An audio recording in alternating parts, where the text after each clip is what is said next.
प्यारे विद्यार्थियों, नमस्कार।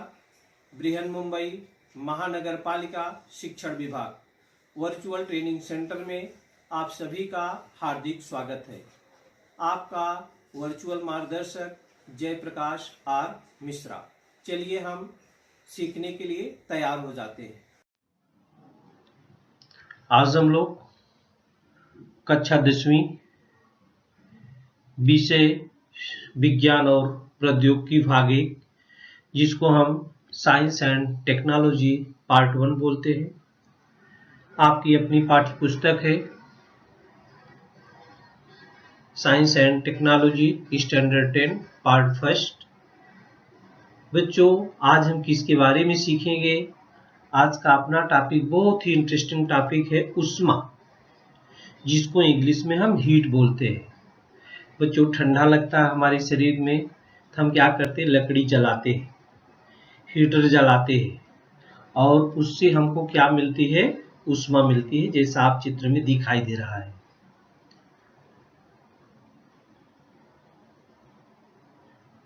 तो ऊष्मा क्या है? हीट, इसके बारे में हम आपको जानकारी देंगे। और इसी से रिलेटेड एक शब्द और है टेम्परेचर, तापमान जिसको बोलते हैं। जैसे हमको बुखार होता है तो वो हीट नहीं है, उसको टेम्परेचर बोलते हैं। उसको क्या बोलते हैं? टेम्परेचर। हीट को आप कन्वर्ट कर सकते हो, हीट से आप काम कर सकते हो, लेकिन टेम्परेचर से आप काम नहीं कर सकते हो, माने उसको अदला बदली नहीं किया जा सकता है। इसके बारे में हम आगे आपसे पूरा चर्चा डिटेल में करेंगे। चलिए देख लेते हैं ये हीट प्रकरण में हम क्या क्या सीखेंगे और उसमें क्या क्या दिया है और क्या क्या सीखेंगे। ये हीट है, देखिए ऊष्मा, जिसमें हमको गुप्त ऊष्मा, पुनर्हिमायन, पानी का असंगत व्यवहार, ओश बिंदु तापमान और आर्द्रता, विशिष्ट ऊष्माधारिता, ये इतने टॉपिक हैं जिसमें हम आपको सबसे पहले तो थोड़ा हम रिवीजन आपका कराएंगे। इसके बाद गुप्त ऊष्मा, विशिष्ट ऊष्मा, पुनर्हिमायन और पानी का असंगत व्यवहार के बारे में हम आपको परिचित कराएंगे। तो बच्चों, आगे बढ़ते हैं। जो अपना टॉपिक लेंगे वो है ऊष्मा और तापमान में क्या अंतर है, difference between heat and temperature. इसमें अंतर में बहुत सारे टॉपिक हैं बच्चों, आपके हमेशा उपयोग में आने वाला है। आप इसको ध्यान से सुनिएगा। देखिए पहला पॉइंट क्या है? ऊष्मा किसी वस्तु या पिंड की ऊर्जा को कहते हैं। ऊष्मा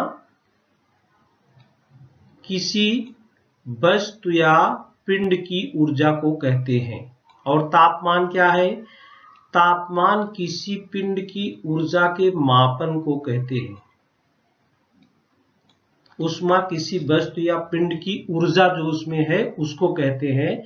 तापमान किसी पिंड की ऊर्जा के मापन को कहते हैं। दूसरा अंतर क्या है? देखिए ऊर्जा है, अपने शरीर में ऊर्जा है, ताकत है, तभी हम कुछ काम कर सकते हैं। लेकिन जब अपने बुखार होता है, फीवर आता है, तो तापमान है, उसको क्या बोलते हैं? तापमान। उससे हम काम नहीं कर सकते हैं। किसी भी वस्तु की गतिज तथा स्थितिज ऊर्जा के योग को संपूर्ण रूप में ऊष्मा द्वारा बताया जा सकता है, जबकि किसी पदार्थ की केवल अणुओं की गतिज ऊर्जा को ही ताप कहा जा सकता है।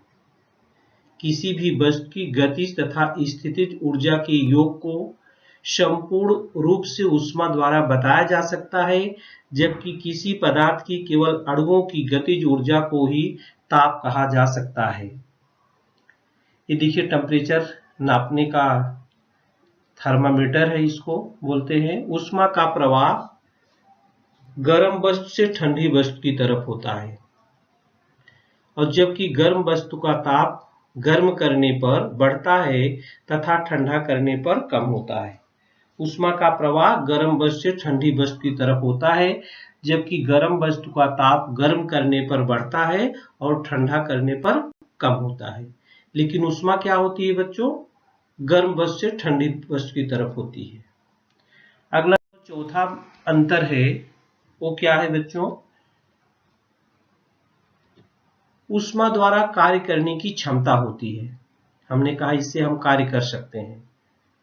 ऊष्मा द्वारा कार्य करने की क्षमता होती है, जबकि ताप में कार्य करने की क्षमता नहीं होती है। देखिए ऊष्मा द्वारा यहाँ ऊर्जा है मिल रही है तो हमें काम हो रहा है, उससे क्या हो रहा है? काम हो रहा है। ऊष्मा की इकाई देखिए चल रहा है तो ये तो ऊर्जा ही है ना, ऊष्मा ऊर्जा का एक रूप है और कार्य करने की क्षमता को ऊर्जा कहते हैं। तो ये इलेक्ट्रिक मोटर है, देखिए इलेक्ट्रिक कन्वर्ट हो रही है और चल रही है। ऊष्मा मापन की इकाई जूल होती है, जबकि ताप की इकाई केल्विन होती है। ऊष्मा मापन की इकाई क्या है? जूल होती है और ताप की इकाई क्या होती है? केल्विन होती है। ऊष्मा का मापन जिस यंत्र द्वारा किया जाता है उसको कैलोरीमीटर कहते हैं। ये कैलोरीमीटर है, देखिए ऊष्मा का मापन जिस यंत्र द्वारा किया जाता है उसे कैलोरीमीटर कहते हैं, जबकि ताप का मापन जिससे किया जाता है उसको थर्मामीटर बोलते हैं। ताप का मापन जिससे किया जाता है, ये देखिए थर्मामीटर का चित्र है। आपको जब बुखार हो जाता है तो आप डॉक्टर के पास जाते हैं और वो आपका बुखार चेक करता है। आजकल डिजिटल थर्मामीटर भी आ गया है कि आप खाली छू दीजिए उसको, आपका टेम्परेचर बता देगा। ये हुआ बच्चों ऊष्मा और तापमान में अंतर। ये 6 पॉइंट हमने ऊष्मा और तापमान में बताया कि क्या दोनों में अंतर है। ये मोटा मोटा समझ लीजिए कि ऊष्मा से आप कार्य कर सकते हैं, ऊष्मा द्वारा कार्य करने की क्षमता होती है, जबकि ताप में कार्य करने की क्षमता नहीं होती है। ऊष्मा को हम कार्य में रूपांतरित कर सकते हैं, लेकिन ताप को नहीं कर सकते हैं। ये था difference between heat and temperature. आगे है ऊष्मा। ऊष्मा के संचरण के कितने और कौन से प्रकार हैं? हम लोगों ने इसके पहले सीखा है बच्चों। ऊष्मा के संचरण के कितने और कौन से प्रकार हैं? तो ऊष्मा एक स्थान से दूसरे स्थान जाने को ऊष्मा का संचरण कहते हैं। बराबर, पहले देख लेते हैं ऊष्मा का संचरण किसे कहते हैं। ऊष्मा एक स्थान से दूसरे स्थान जाने को ऊष्मा कहते हैं। ऊष्मा का संचरण, इसकी 3 विधियां हैं, चालन, संवहन और विकिरण। आपने पढ़ा है, थोड़ा सा याद करेंगे आपको आ जाएगा। Conduction, convection and radiation. ऊष्मा एक स्थान से दूसरे स्थान जाने को ऊष्मा का संचरण कहते हैं। इनकी 3 विधियां हैं, चालन, संवहन और विकिरण। ये है कंडक्शन मेथड। देखिए कंडक्शन मेथड में जो कण देख रहे हैं आप, ये अपने स्थान पर ही है। इसको हम डिटेल में बताएंगे आपको। एक कंडक्शन ऑफ हीट है, कैसे गर्म होती है चालन विधि से, और दूसरा आप देख लिए संवेदन कन्वेंशन विधि है। जैसे आप पानी गर्म करते हैं तो गर्म होता है कन्वेक्शन विधि द्वारा। गैस और द्रव, ये दोनों कन्वेक्शन विधि द्वारा होते। देखिए जब आप नीचे से पानी गर्म करते हैं, जो पानी गर्म हो जाता है उसके और ऊपर चले जाते हैं, वो हल्के हो जाते हैं, और जो ठंडा रहता है वो नीचे आ जाते हैं। इस प्रकार से कन्वेक्शन विधि। रेडिएशन, इसको माध्यम की जरूरत नहीं होती है। जैसे सूर्य से आपको गर्मी मिलती है, वो रेडिएशन विधि से मिलती है। तो बच्चों ये देखिए, ये भी कंडक्शन मेथड है। आप इसको गर्म करते हैं तो ये कण अपने आगे वाले कण को क्या करते हैं, गर्म हो रहा है, अपना वाला कण अपने स्थान पर हिलता है, केवल अपना स्थान बदलता नहीं है, आगे वाले को गर्मी देता है। जैसे कोई छड़ आप गर्म करो, एक सिरा आप उसको गर्म करते, दूसरा सिरा भी आपके जो हाथ में रहता है वो गर्म हो जाता है। तो किस विधि द्वारा गर्म होता है बच्चों? चालन विधि द्वारा गर्म होता है।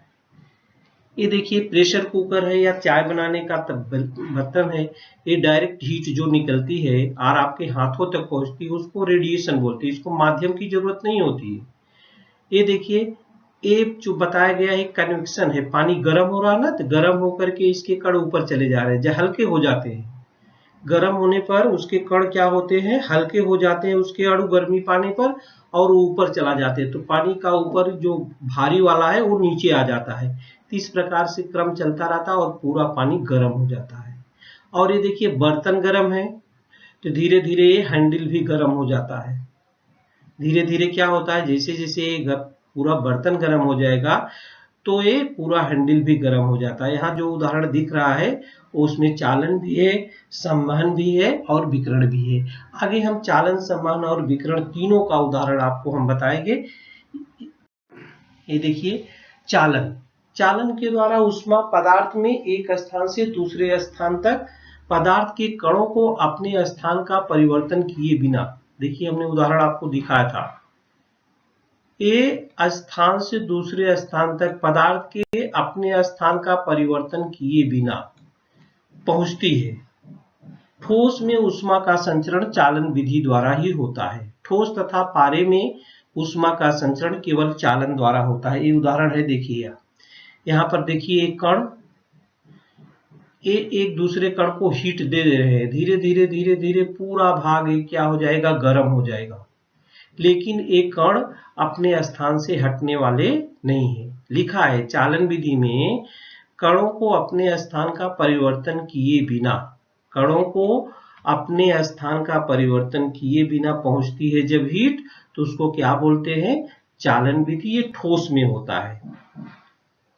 एक स्थान से दूसरे स्थान तक पदार्थ के कणों को अपने स्थान का परिवर्तन किए बिना पहुंचती है और ये ठोस में ऊष्मा का संचरण चालन विधि से होता है।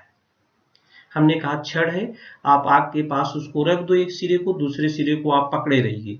आप तो गर्म कर रहे हैं दूसरे सिरे को, लेकिन आपका भी हाथ गर्म हो जाएगा, क्योंकि उसके कण जो होते हैं, ठोस के कण आप जानते हैं आपस में पास पास में होते हैं। तो जब एक कण गर्म होगा तो दूसरे को गर्मी दे देगा, क्योंकि ऊष्मा ठंडे गर्मी से ठंडे की तरफ बढ़ती है। इस प्रकार देखा आपने, ऊष्मा ठंडे से गर्मी से ठंडे की तरफ बढ़ती है, तो खुद ठंडा होने के लिए अपनी गर्मी दूसरे को पास कर देता है। इस प्रकार से पूरा वो गर्म हो जाता है। तो ये चालन विधि थी।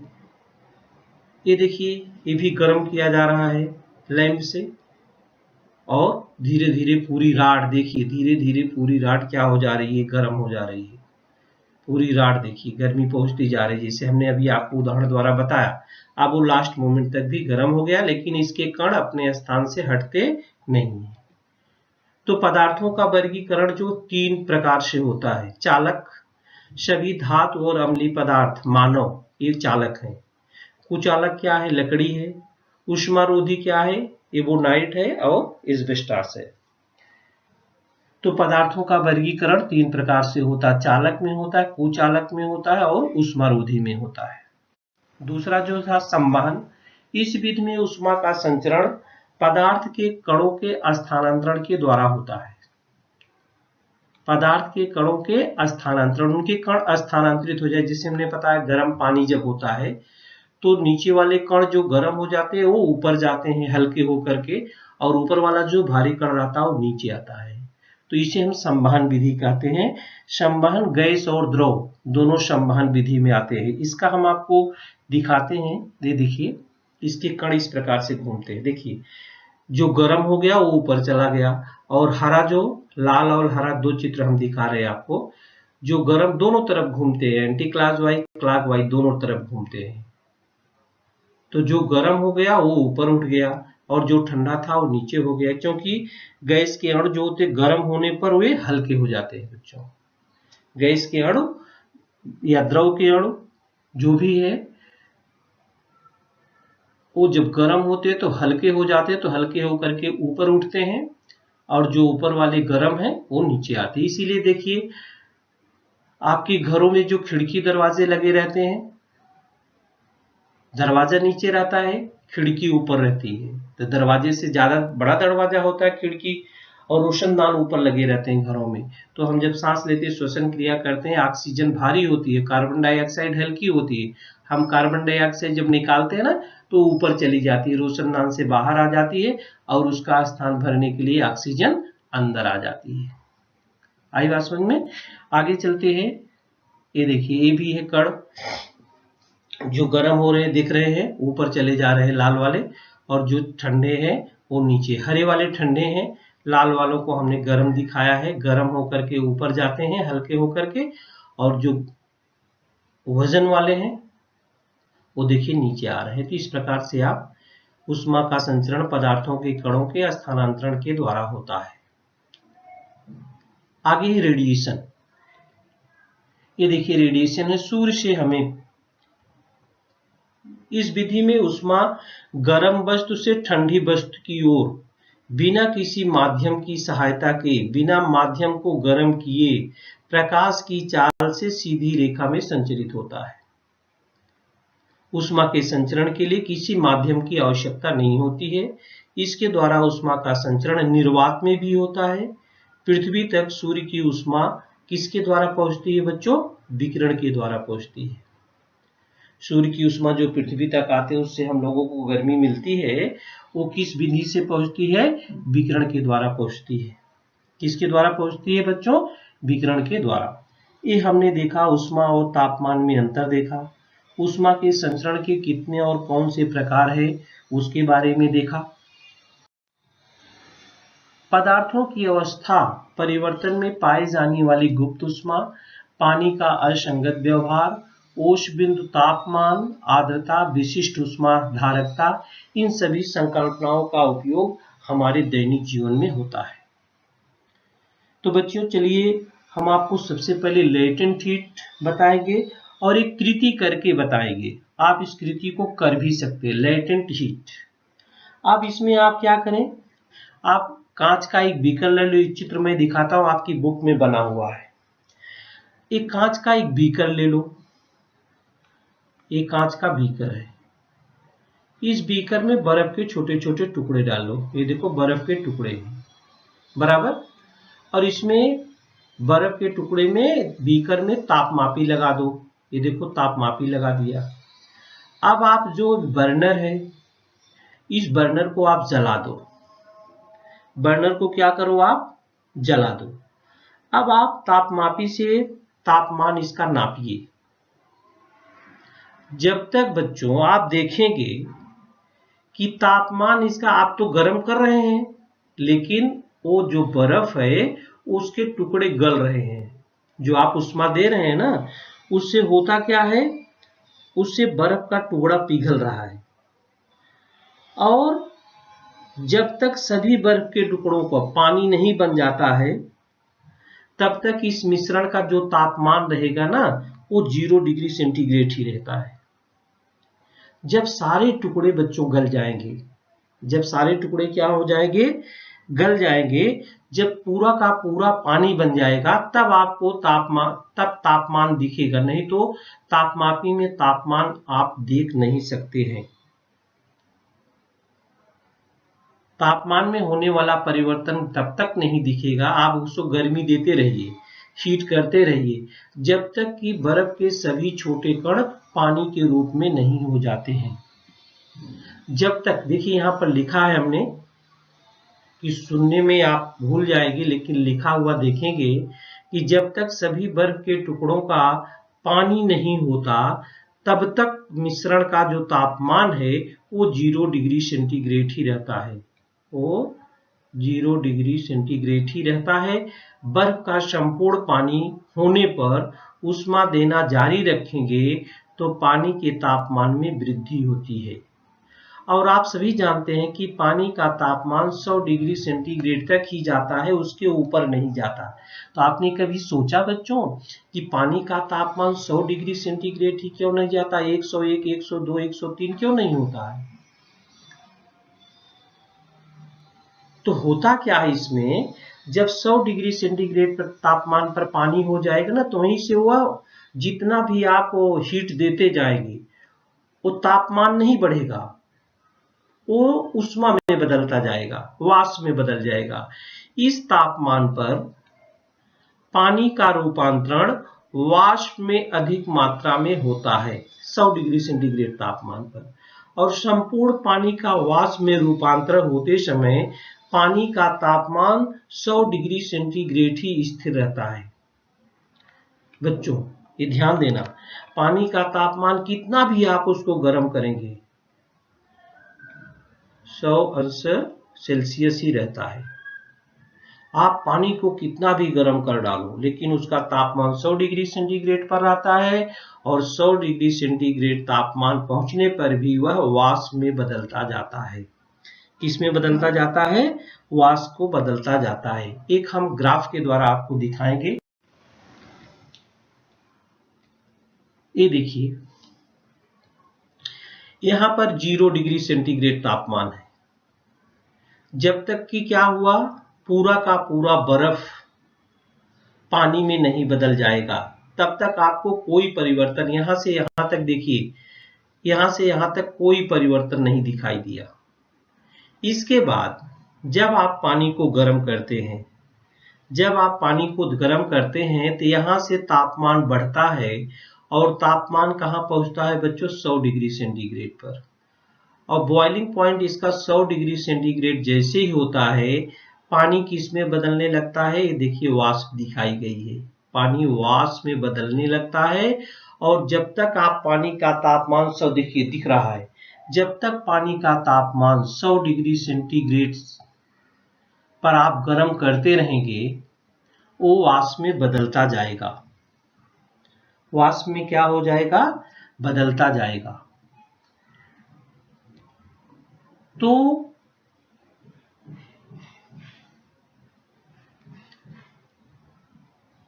अवस्थाओं में परिवर्तन होते समय पदार्थ, यहां बर्फ ऊष्मा को अवशोषित करता है, लेकिन आप देख रहे हैं यहां पर ऊष्मा को तो अवशोषित करता है यहां पर शुरुआत में 0 डिग्री सेंटीग्रेड जहां लिखा है, लेकिन होता क्या है, उसके तापमान में वृद्धि नहीं हो रही है। यहां से यहां तक देखिए,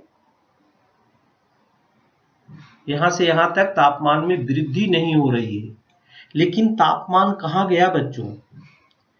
ये जो ऊष्मा का उपयोग हो रहा है यहां पर, परमाणु के अणुबंध को छीड़ करके ठोस का द्रव में रूपांतरण करने के लिए होता है। जो बर्फ है ना, ऊष्मा कहां चली गई? ऊष्मा कहीं गई नहीं, आप उसको हीट दे रहे हैं।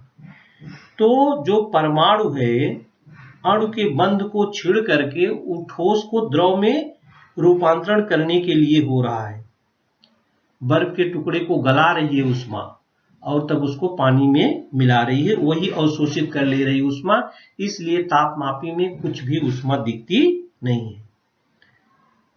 तो यहां पर एक शब्द द्रवणांक आया है। द्रवणांक किसे कहते हैं? जिस स्थिर तापमान पर बर्फ का पानी में रूपांतरण होता है, उस स्थिर तापमान को बर्फ का द्रवणांक कहते हैं। ये देखिए, यहां से लेकर के यहां तक, यहां पर इसके तापमान में कोई भी परिवर्तन नहीं दिख रहा है, 0 डिग्री सेंटीग्रेड। इसको फ़ारेनहाइट में कहते हैं 32 अंश फ़ारेनहाइट। यहां से यहां तक तापमान, यहां से यहां तक तापमान क्या है? 0 डिग्री सेंटीग्रेड है, माने 32 फ़ारेनहाइट है। इसको हम बदल सकते हैं सेंटीग्रेड को फ़ारेनहाइट में। तो यहां से यहां तक तापमान स्थिर है, इसी को बोलते हैं द्रवणांक। द्रवणांक क्या है बच्चों? जिस स्थिर तापमान पर बर्फ का पानी में रूपांतरण होता है, उस स्थिर तापमान को बर्फ का द्रवणांक कहते हैं। गुप्त ऊष्मा क्या है? अब देखिए, यहां पर लेटेंट हीट लिखी हुई है, लेटेंट हीट। गुप्त ऊष्मा किसे कहते हैं? ठोस का द्रव में रूपांतरण होते समय, ये ठोस जब बर्फ को द्रव में बदलते समय स्थिर तापमान पर ऊष्मा का अवशोषण होता है। स्थिर तापमान पर, यहां से यहां तक तापमान जो है स्थिर है, लेकिन ये देख रहा है, चित्र दिखा रहा है, ऊष्मा का अवशोषण हो रहा है। तो उसे पिघलने की क्या कहते हैं? गुप्त ऊष्मा कहते हैं। उसे पिघलने की क्या कहते हैं? गुप्त ऊष्मा कहते हैं, जिसको हम लेटेंट हीट कहते हैं। ये जो आप चित्र के द्वारा बहुत अच्छे से आपको दिखाई दे रहा है बच्चों, माने जो ऊष्मा दे रहे हैं वो कहां गई? जो परमाणु के अणु थे उसको द्रव में बदलने के लिए हुई। और तापमान कब बढ़ेगा? जब वह बर्फ पूरा का पूरा पानी में बदल जाएगा, तब उसका तापमान बढ़ेगा। गुप्त उष्मा, लेटेंट हीट। ये देखिए यहां से बर्फ धन पानी है, यहां पर ठोस और द्रव। आप इसको जब उष्मा दे रहे हैं तो होकर क्या रहा है बच्चों, वो उष्मा आपको मालूम नहीं पड़ रही है, लेकिन जो वही बर्फ है उसको कण को बदलने में, अणु को तोड़ने में, ठोस से द्रव बनाने में हो रहा है। और यहां से पानी का तापमान देखो ये बढ़ रहा है और यहाँ पर 100 डिग्री सेंटीग्रेड तक दिखा गया है। यहाँ पर जाके जो पीछे चित्र में हमने दिखाया था कांस्टेंट हो रहा है, उबलता पानी यहाँ से गैसीय अवस्था में बदल जाता है 100 डिग्री तापमान पर। 100 डिग्री तापमान पर जो होता है वो किसमें बदल जाता है, गैस पर। यहाँ पर हमने लिख भी दिया है कि बर्फ का पानी में पूर्णतः रूपांतरण होने के पश्चात तापमान में वृद्धि होती है। तापमान में वृद्धि होती है, तापमान 100 डिग्री सेंटीग्रेड तक बढ़ता है। तापमान क्या होता है बच्चों, 100 डिग्री सेंटीग्रेड तक बढ़ता है। ये बीसी रेखा है, ये देखिए ये क्या है, ये बी है और ये सी है। ये देखिए बढ़ रहा है तापमान। यहाँ पर बीसी है पानी के तापमान 0 डिग्री सेंटीग्रेड से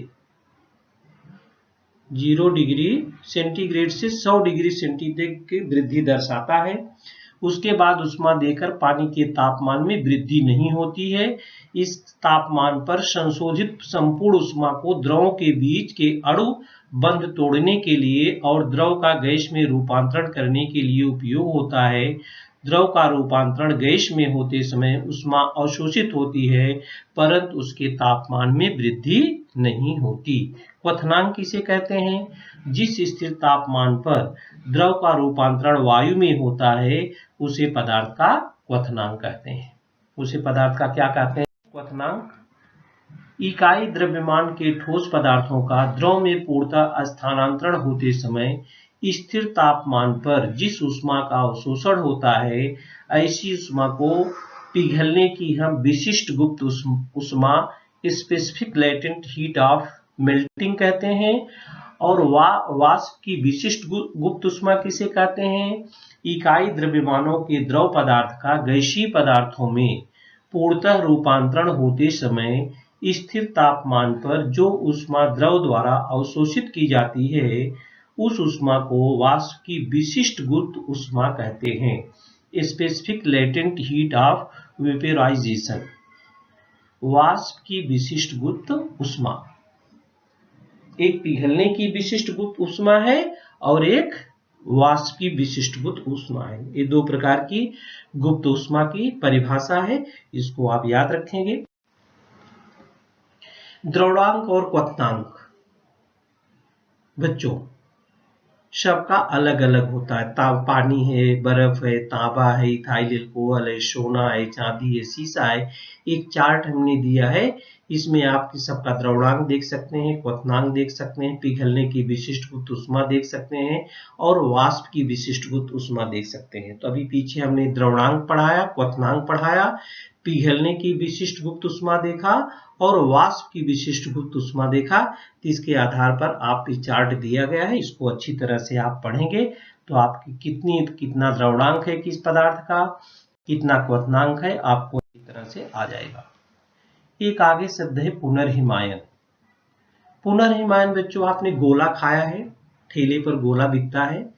वो क्या करता है, बर्फ के छोटे छोटे टुकड़ों को लेकर एक लकड़ी में लपेटता है, ऐसा पकड़ के दबा देता है और सब बर्फ के टुकड़े एक हो जाते हैं और आप उसको आराम से गोला को खाते हो। आपने कभी सोचा है ये किस कारण से होता है? विज्ञान आप पढ़ते हैं, जिसने सोचा होगा वो भी अच्छा है, नहीं सोचा है तो अब सोचना वो किस क्रिया के द्वारा होता है। देखिए आपने बर्फ का गोला तैयार करते हुए देखा होगा, बर्फ को चूरे को लकड़ी के सीक के सिरे पर हाथ से दबाकर गोला बनाया जाता है और इसमें होता क्या, बर्फ का चूरा पुनः मजबूत गोला बन जाता है। वो चूरा चूरा रहता है ना, उसको रगड़ते हैं, पहले रगड़ के लकड़ी बीच में डाल देते हैं, जैसा ही हमने आपको इधर दिखाया है चित्र में। बर्फ का चूरा पुनः मजबूत गोला कैसे बनता है, देखिए गोला बन जाता है, इसको हम बड़े प्रेम से खाते हैं। तो बर्फ के दो टुकड़े लेकर एक दूसरे पर अगर आप दबा कर रखे तो कुछ समय बाद वे मजबूती से एक दूसरे को पकड़ लेते हैं। ये भी प्रयोग आप करके देख सकते हैं घर पे, लॉकडाउन भी चल रहा है आप घर में हैं तो बर्फ के 2 टुकड़े ले लो, दोनों को एक दबा के कुछ समय तक रख दो। आप देखेंगे फिर आपको मालूम नहीं पड़ेगा ये बर्फ हमको जोड़ा गया है, वो जुड़ जाएगा आपस में और आप उसको फिर अलग जल्दी नहीं कर सकते हो। तो ये सारी क्रिया किसके द्वारा होती है बच्चों? ये सारी क्रिया, ये सारी घटना पुनर्हिमायन के कारण होती है। तो हम आपको दिखाएंगे कि पुनर्हिमायन क्या है, पुनर्हिमायन किसे कहते हैं। आप एक बर्फ का टुकड़ा लो, उस पर दोनों धागों में कुछ वजन बांध कर आपको डाल दो, तो देखेंगे बर्फ का टुकड़ा धीरे धीरे कट के ये रस्सी तो नीचे आ जाएगी, धागा, लेकिन बर्फ की सिल्ली फिर आपस में जुड़ जाती है। ये देखिए चित्र के द्वारा मैं आपको दिखा रहा हूं। इधर ये देखिए चित्र, ये देखिए कटता हुआ दिख रहा है आपको, इधर कटता हुआ दिख रहा है, आगे रस्सी इधर चली गई, लेकिन ये सिल्ली आपस में फिर से जुड़ जाती है। ये भी यहाँ पर कटेगा तो फिर आपस में जुड़ जाएगा। तो पुनर्हिमायन क्या है बच्चों? ऐसी प्रक्रिया जो दाब की उपस्थिति में गलन शुरू कर दे और दाब कम करने या हटा लेने पर हिमीकरण या जमना शुरू कर दे, ऐसी प्रक्रिया को हम पुनर्हिमायन कहते हैं। ऐसी प्रक्रिया जो दाब की उपस्थिति में गलन शुरू कर दे और दाब कम करने या हटा लेने पर हिमीकरण या जमना शुरू कर दे, उस प्रक्रिया को हम पुनर्हिमायन कहते हैं। एक प्रयोग दिया है, आपकी बुक में भी दिया है। ले चटलीर के अनुसार एक ऐसी प्रक्रिया है जिसमें उच्च दाब की उपस्थिति में किसी अधिक आयतन वाले पदार्थ को कम आयतन वाले पदार्थ में परिवर्तित किया जाता है। जैसा कि हम सब जानते हैं कि बर्फ का आयतन जल की तुलना में अधिक होता है। यही कारण है कि जब बर्फ के ऊपर बहुअधिक दाब घोषित किया जाता है तो वह बर्फ के पानी में बदलना शुरू हो जाता है। ज्यादा दाब लगाएंगे तो क्या होता है? पानी में बदलना शुरू हो जाता है। और बर्फ का आयतन क्या होता है? पानी से अधिक होता है। इसीलिए दवा ववा की शीशी में देखिए लिक्विड रहता है तो थोड़ा कम ही भरा रहता है, कि अगर वो जम जाए तो शीशी चटक सकती है। आई बात समझ में? तो बर्फ का आयतन पानी की आयतन से क्या होता है? अधिक होता है। जब हम इस दाब को हटा लेते हैं, चूंकि ताप का मान हिमांक बिंदु से कम हो, हिमीकरण या पानी फिर बर्फ में बनना शुरू हो जाता है। पानी का असंगत व्यवहार क्या है बच्चों? पानी का असंगत व्यवहार, ये देखिए पानी के तापमान और आयतन का आलेख बताया गया है। ये देखिए, सामान्यतः द्रव को सीमित तापमान तक गर्म करने पर उनका प्रसरण होता है और ठंडा करने से फिर उसका क्या होता है? संकुचन होता है। परंतु पानी विशिष्ट तथा अपवादात्मक व्यवहार दर्शाता है। 0 डिग्री सेंटीग्रेड तापमान के पानी को गर्म करने पर 4 डिग्री सेंटीग्रेड तापमान होने तक पानी का प्रसरण न होकर संकुचन होता है। ये देखिए, ये तापमान है बच्चों, 4 डिग्री सेंटीग्रेड तक इसको आप गर्म करेंगे तो ऊपर बढ़ने वाला तापमान नहीं है। 4 डिग्री सेंटीग्रेड तापमान होने पर पानी का प्रसरण न होकर के संकुचन होता है और 4 डिग्री सेंटीग्रेड पर पानी का आयतन सबसे कम होता है। 4 डिग्री अगर तापमान है तो वहां पर पानी का आयतन सबसे कम होता है और 4 डिग्री सेंटीग्रेड से अधिक तापमान में वृद्धि करने पर पानी का आयतन क्या होता है? बढ़ता जाता है। और 0 डिग्री से 4 डिग्री इस तापमान के बीच होने वाले पानी के इस व्यवहार को पानी का असंगत व्यवहार कहा जाता है। ये था पानी का असंगत व्यवहार। तो आज हम लोगों ने बच्चों इस पाठ में क्या क्या सीखा? हमने सीखा ऊष्मा तापमान में अंतर, ऊष्मा के संचरण के कितने और कौन से प्रकार हैं, गुप्त ऊष्मा के बारे में सीखा और द्रवणांक क्वथनांक के बारे में सीखा। और क्या सीखा? पुनर्हिमायन क्रिया क्या होती है उसके बारे में गोले का उदाहरण दिया, जो गोला आप खाते हैं, और पानी का असंगत व्यवहार के बारे में हम लोगों ने सीखा। तो प्यारे विद्यार्थियों, इस वीडियो में आज के लिए इतना ही। प्यारे विद्यार्थियों, हमने जो आज सीखा, हमें पूर्ण विश्वास है आप उसको अच्छी तरह से सीख चुके हैं और उसका आप अच्छी तरह से अभ्यास भी करेंगे।